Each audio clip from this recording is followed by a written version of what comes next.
할렐루야! 코비드-19로 인하여 우리의 삶은 무척 고단하고 여기저기서 이제 피로감을 나타내면서 우울증을 호소하는 사람도 많아졌습니다. 경제는 침체 일로에 있습니다. 우리가 우울증을 말할 때 영어에서는 depression이라고 그러고 또 경기가 침체했다라고 말할 때도 depression이라는 말을 사용합니다. 자, 이런 디프레션 중에서 가장 심각한 것이 무엇이냐? 가장 성경에서 중요하게 다루는 것이 무엇이냐? 그것은 바로 영적인 침체입니다. Spiritual depression. 자, 이 상황을 어떻게 극복할 것인가? 우리가 경제가 침체가 오고 우리 마음이 우울해지고 하면 우리의 영혼도 영향을 받는다고 성경은 말합니다.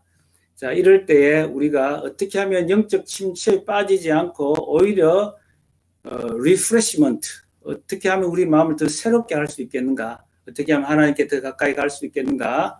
하나님께서 오늘 이 성경 본문을 통해서 엘리야를 통해서 우리에게 말씀을 주십니다. 여러분, 엘리야에 대해서 무엇을 알고 있습니까? 자, 엘리야의 상황을 잠시 한번 살펴보겠습니다. 우리가 아는 대로 이스라엘 왕국이 세워졌을 때는 첫 번째 왕이 사울이었고요. 두 번째 왕은 다윗이었고 세 번째 왕은 솔로몬이었습니다. 근데 솔로몬이 죽으면서 남북이 분열이 되었습니다. 북쪽에는 여러 차례의 쿠데타가 이어집니다. 혁명 정부 중에서 가장 악명 높은 왕조가 바로 오므리 왕조입니다. 오므리는 수도를 사마리아로 옮기고 그의 아들 아합에 이르러서는 가장 악명 높은 바알 신앙을 받아들이며 이스라엘의 영적 지도를 완전히 바꾸어 버립니다. 이스라엘이 어떤 나라입니까? 하나님이 그의 영광을 위해서 세운 나라 아닙니까? 이스라엘을 통해서 이스라엘을 제사장 나라로 세워서 온 땅의 하나님이 천한 만민에게 복을 주시려고 구원을 베풀어 주시려고 이스라엘을 세웠는데 이 이스라엘이 하나님을 버리고 우상을 숭배한다는 것입니다. 여러분, 얼마나 처참한 지경입니까? 하나님의 마음이 우리 인간과 같은 마음을 가지고 있다면 갈기갈기 찢어질 법한 그런 상황입니다. 이런 상황에서 아합은, 오므리의 아들 아합은 바알의 열성 신자 이세벨과 결혼을 합니다. 이세벨은 누구냐? 페니키아의 도시국가인 시돈의 공주입니다. 페니키아라고 하는 나라의 시돈, 도시국가 시돈의 왕의 딸이라는 것입니다. 이 시돈은 어떤 땅입니까? 바알 숭배가 가장 횡행하는, 프레블런트하는 그런 곳입니다. 자, 이세벨은 누구냐면 바로 한마디로 말하면 바알 숭배자입니다. 왕인 아버지 밑에서 또한 정치적 감각을 배운 사람입니다. 자, 이런 여자하고 결혼을 하게 되었습니다. 그래서 아합은 그 결혼을 통해서 이세벨의 공처가가 됩니다. 이세벨은 뛰어난 정치적인 감각도 가지고 있었고 오늘 말하자면 politician, 정상배입니다. 그런 모습에다가 우상을 결혼할 때에 시집 올 때에 바알신과 아세라신들을 가지고 들어온 것입니다. 그렇습니다. 상당히 지금 악이 날뛰는 그런 상황이 되어버렸습니다. 이럴 때 우리 인간적인 힘으로 이들을 우리가 감당할 수가 없어요. 그것이 우리가 경험한 바요 성경이 말합니다. 오직 성령 하나님의 능력밖에는 없음을 우리는 알고 있습니다. 인간의 어떤 방법도 속수무책이라는 거죠. 한마디로 말해서 지금 이스라엘은 무너진 영적 상황이 눈앞에 펼쳐지고 있습니다. 바로 이렇게 무너진 여호와의 신앙을 바로 세우고자 하나님께서 이제 일을 시작하십니다. 하나님께서 역사 속으로 들어오셔서 일을 시작하는데 우리가 생각할 때는 여러분 같으면 여러분이 지금 하나님이라면 어떻게 일을 하겠습니까? 큰 군대를 동원하시겠습니까? 아주 강력하고 있어 보이는 한 사람을 선택하지 않겠습니까? 그러나 하나님은 언제나 우리에게 하나님의 선택은, 하나님의 생각은 우리와 다르다고 말씀합니다. 한 사람을 통하여서 하나님이 역사를 시작합니다. 아브라함도 그렇고요. 모세도 그렇고 한나라는 여자를 통해서도 새로운 시대를 여실 때는 믿음의 사람, 한 사람을 찾는 것이 하나님의 전략이요 방법이라는 것을 성경 우리에게 가르쳐 줍니다. 오늘 엘리야를 선택하시는 그 모습을 통해서 우리 모두가 그 한 사람이 되어야 된다는 사실입니다. 어떤 모습으로 있든지 어떤 포지션이든 우리가 있는 자리에서 믿음으로 사는 삶이 하나님이 원하시는 바로 그 삶이고 하나님이 바라시는 그 모습이라는 사실을 기억할 수 있기를 바랍니다. 여러분, 엘리야는 어떤 사람입니까? 엘리야는 한마디로 말하면 시대의 고독한 영웅입니다. 여러분, 성경은 이렇게 엘리야를 소개합니다. 길르앗에 우거하는 자 중에 디셉 사람 엘리야가 아합에게 말하되, 이렇게 엘리야를 어떻게 소개하느냐? 길르앗에 우거하는 자 중에 디셉 사람이라고 말합니다. 이 말은 어떤 말이냐면은 이전에 이 족보가 나타난 적이 없습니다. 디셉 사람이라는 족보가 성경에 소개된 적이 없습니다. 길르앗은 산골 마을입니다. 산골에 사는 이름도 없는, 족보도 알려지지 않은, 이스라엘에 알려지지 않은 무명의 가문의 한 사람이라고 우리에게 소개합니다. 그 이름은 어떤 이름이냐, 어떤 의미냐? 엘리야, 나의 하나님은 여호와다는 것입니다. 어떤 상황이든 뭐 다른 거 필요 없고 나의 하나님은 여호와다, 여호와가 나의 하나님이다라는 말입니다. 세레미야는 그리가 뭡니다. 울퉁불퉁하고 거친 모습도 상상해 볼 수 있습니다. 하지만 분명한 것은 말씀을 말씀으로 받는 사람입니다. 하나님의 말씀을, 하나님의 오르크를 하나님이 주시는 대로 아멘 하면서 그대로 선포할 수 있는 사람이라는 것입니다. 다윗의 고백을 우리가 기억하자면 시편 8편에서 젖먹이와 어린아이 입에서 나오는 믿음의 고백 위에 하나님의 권능을 세우시며, 하나님은 어떤 사람에게 하나님의 능력을 붙여주는가? 바로 순전한 사람, 순수한 사람, 어린아이 같은 사람, 바로 그 믿음의 고백 위에 하나님의 파워를 붙여서 하나님이 하나님이라는 것을 보여준다는 것입니다. 전도와 선교 역사도 마찬가지입니다. 하나님을 경험한 자가 들려주는 스토리를 통해서, 이야기를 통해서 하나님께서 하나님 능력을 나타내는 것입니다. 그 방법이 굉장히 미련해 보입니다. 여러분, 하나님의 방법은 고전적이지만 그 고전적인 방법이 여전히 통한다는 것을 우리에게 이야기해 주는데요. 고린도전서 고전이죠. 고린도전서 1장 27절 29절에는 이렇게 말씀을 합니다. 미련하고 천하고 약하고 멸시받는 것들, 없는 것들을 택해서 하나님께서 있는 자들을, 세상에 지혜 있는 자들을 부끄럽게 하고 강한 것들을 부끄럽게 하시는 하나님이라는 거예요. 이게 하나님의 고전적인 방법이에요. 그러나 그 고전이 여전히 지금도 월크하고 있고 끝까지 영원토록 이 방법을 하나님께서 쓰신다는 것입니다. 하나님의 신탁을 받들어 아방으로 가서 하나님의 메시지를 이제 엘리야가 선포합니다. 서슬퍼른 권세입니다. 권력입니다. 아합에게 잘못 보이면은, 이세벨에게 잘못 보이면 죽을 수밖에 없어요. 한 칼에 날아갈 수 있는 상황입니다. 많은 선지자들이 목숨을 잃었습니다. 바로 이러한 상황에서 하나님은 우직한 엘리야에게 하나님이 한 말씀을 주시고 그 말씀을 받들어서 아합에게 가서 선포하라고 말씀하는 것입니다. 메시지가 아주 짧습니다. 그러나 강력하고 핵심은 다 들어있습니다. 아가페 교인들의 기도가 제가 들어보면 항상 그렇다는 생각을 하고 감사를 드리는데요. 짧지만 강력하고 핵심은 다 들어있는 것. 굉장히 수준 높은 모습입니다.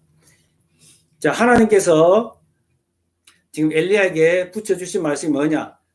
엘리야가 지금 왕궁에 궁궐 안으로 들어갔습니다. 이렇게 말합니다. 내가 섬기는 이스라엘의 하나님 여호와께서 살아계심을 두고 맹세하노니 내 말이 없으면 수년 동안 비도 이슬도 있지 아니하리라. 이게 설교 끝입니다. 하나님 주신 말씀을 선포한 내용 전부입니다. 내가 섬기는 이스라엘의 하나님 여호와는 살아계신다는 것입니다. 이스라엘은 당연히 여호와 하나님을 섬겨야 하고 여호와가 하나님이고 이스라엘은 특별히 그렇다는 것입니다. 그리고 나는 여호와를 나의 하나님으로 섬긴다는 사실입니다. 그런데 너는 어찌하여 왕인 아합은 어찌하여 이스라엘 왕이 되어서 왕임에도 불구하고 어떻게 우상에 빠져 바알을 섬기고 있느냐는 것입니다. 내 말이 없으면 비나 이슬이 없을 것이다라고 말합니다. 수년 동안 비나 이슬이 없을 거라는 거예요. 바알은 어떤 신입니까? 바알은 잘 살게 해준다고 믿는 신입니다. 바알은 비를 주관한다고 생각하는, 물을 주관한다고 사람들이 믿고 있는 그런 신입니다. 그런데 그 바알 숭배를 하고 있는 아합과 이세벨 앞에서 엘리야는 이렇게 말하는 것입니다. 하나님 말씀이 없으면, 나를 통한 하나님 말씀이 없으면 비나 이슬이 오지 않을 거라는 거예요. 하나님이 죽고 아래에 물이 있다라는 것을, 우리의 생명이 있다라는 것을 분명히 말해주고 있는 것입니다. 여러분, 이쯤 되면 이런 원초적이고 거친 말씀을 선포하면 바로 그 자리에서 날아갈 수가 있습니다. 그러나 소명자는 죽지 않습니다. 하나님이 보내신 그 소명이 이루어지기까지는 죽지 않아요. 하나님이 보호하십니다. 하나님께서 엘리야를 그리 시냇가로 가라고 하면서 거기서 하나님께서 숨겨주십니다. 위기적 상황에서 살해 위협이 있는 그 상황에서 하나님이 숨겨주시는 것입니다. 앞으로 엘리야를 통해서 하나님께서 세상의 크신 하나님, 여호와가 하나님인 것을 만천하에 공포하려고 하는 것입니다. 보여주시려고 하는 것입니다. 엘리야는 그 큰 그림을 보고 있을까요? 저는 보지 못하고 있다고 생각합니다. 그러나 당장은 보지 못하지만 순간순간 하나님을 믿고 의지하고 순종할 줄 아는 그 사람을 하나님은 데리고 가신다는 거예요. 하나님은 우리 모두에게 다 큰 그림을 보여줄 수가 없어요. 그러나 분명한 것은 나는 큰 그림을 가지고 있고 완전한 그림을 가지고 있다는 거예요.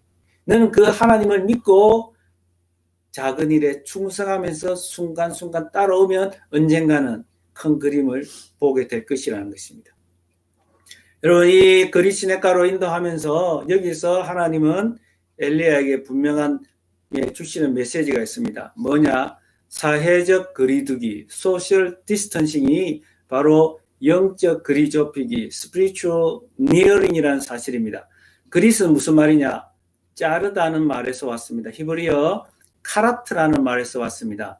절단입니다. 단절입니다. 광야입니다. 사회적인 단절입니다. 외딴 곳입니다. 다른 사람이 없어요.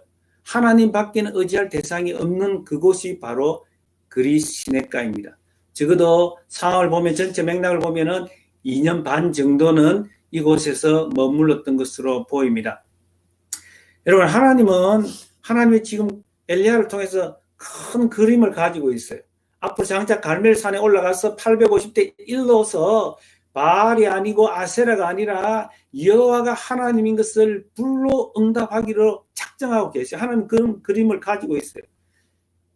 그러나 하나님께서 그 일을 행하시기 전에 택한 한 사람을 어디다가 지금 입학을 시키냐면은 광야 학교로 입학을 시킵니다. 광야는 어떤 곳입니까? 사람이 없습니다. 광야는 어떤 곳입니까? 외롭고 고독한 곳입니다. 광야는 어떤 곳입니까? 그러나 하나님을 의지하면서 하나님 도움 없이는 살 수 없는 곳입니다.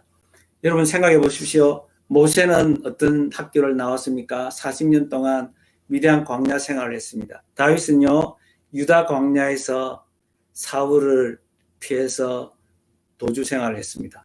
여러분, 바울은요, 부활하신 예수 그리스도를 만나고 바로 사역하지 못하고 아라비아에서 3년간 광야 생활을 했습니다. 여러분, 하나님의 사람들의 공통점이 뭐냐? 모두가 광야 학교를 나왔다는 것입니다. 광야 학교의 동문들입니다. 광야 학교의 특별수업은 무엇입니까? 바로 하나님과의 사귐입니다.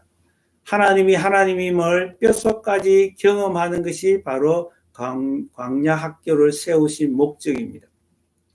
이 광야 학교에서 하나님은 정말 예기치 못한 방식으로, 우리가 상상할 수 없는 것으로, God does the unimaginable, 하나님 우리가 상상할 수 없는 것으로 하나님 우리에게 공급해 주시는 분입니다. 야, 이 시냇가에서 먹을 것도 없고 아무것도 없는데 여기서 어떻게 내가 보낼 수 있느냐? 그러나 하나님은 희한한 방법으로 전혀 그럴 것 같지 않은 까마귀를 통해서 아침과 저녁에 빵과 고기를 갖다 주었습니다. 여러분, 우리가 때로는 여기서 어떻게 이런 생각을 할 때가 있습니다. 그러나 하나님은 방법이 있습니다. 그 방법은 때로는 우리가 예측할 수가 없습니다.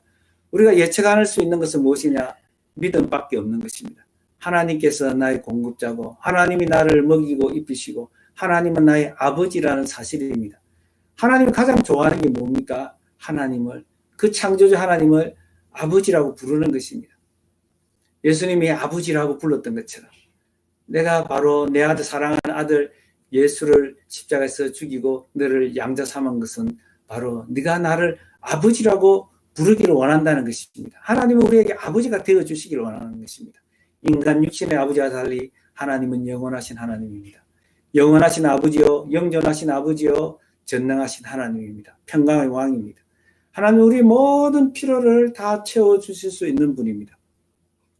그런데요, 이 과정에서 엘리야는 하나님을 좀 더 내밀하게, 더 은밀하게 만납니다. 어떤 상황에서도 하나님이 함께 하셨던 것을, 하나님을 경험했던 것을 가지고 이제 하나님의 길을 갈 수 있도록 훈련을 받는 것입니다. 그런데 오늘 성경은 우리에게 굉장히 당혹스러운 말씀을 주고 있습니다. 한번 성경을 보겠습니다.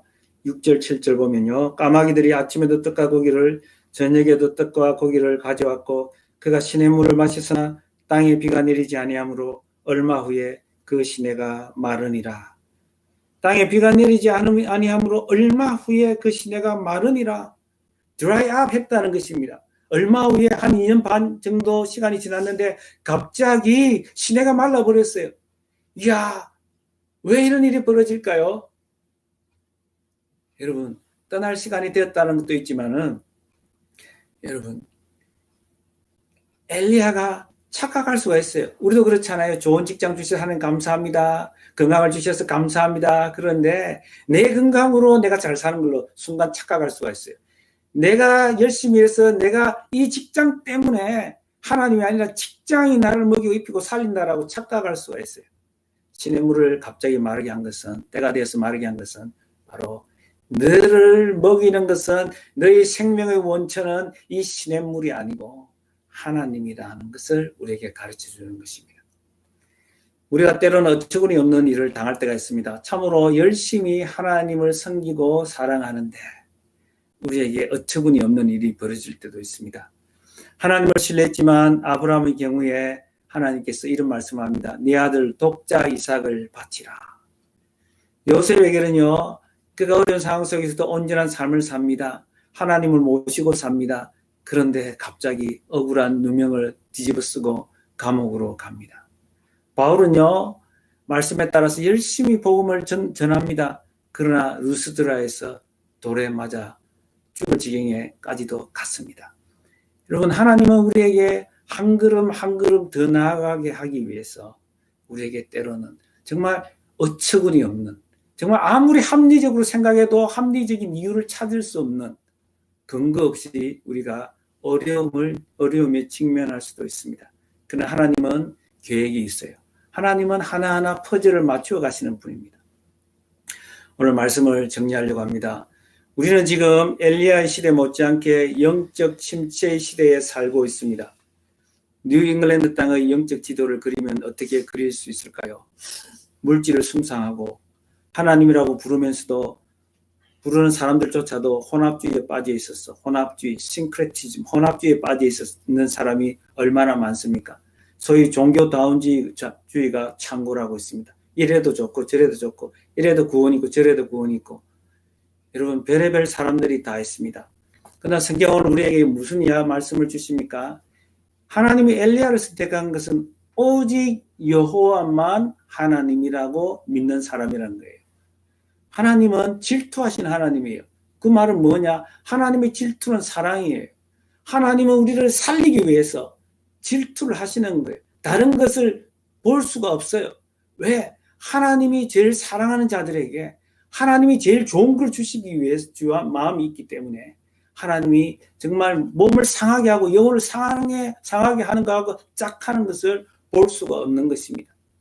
하나님은 엘리야를 쓰시기 전에 그의 발에 묻은 때를 털게 하는 것입니다. 모세를 부를 때도 그랬습니다. 하나님은 더 내밀하게 하나님께 가까이 와서 하나님의 사람으로 만들려고 합니다. 우리는 죄악에 물든 몸과 마음을 씻어야 합니다. 우리는 영적으로 이제 광야로 나아가야 합니다. 하나님과 더 깊이 만날 수 있는 것, 내가 세상에서 의지하고 있는 것을 내려놓고 나를 먹이고 입히시는 분은 하나님이란 사실을 우리는 새롭게 경험해야 합니다. 그리고 말씀에 대한 확신과 경험이 같이 가야 합니다. 우리가 바로 이 말씀이 내 삶 속에서 적용되는구나. 그때 주셨지만 오늘 살아가는 나에게 주시는 말씀이라는 것을 우리가 경험하고 확신해야 합니다. 사랑하는 성도 여러분, 정말 엘리야처럼 우리가 이 지금 사회적 거리두기를 통해서 영적 거리 좁히기의 시간이 되어서 하나님으로부터 훈련을 받고 하나님의 깊은 것을 체험하면서 하나님이 예정하신 그 시간에 하나님의 영광스러운 도가 되기를 주님의 이름으로 축원합니다. 아멘. 기도합니다. 하나님 아버지 은혜 감사합니다. 우리를 사랑하사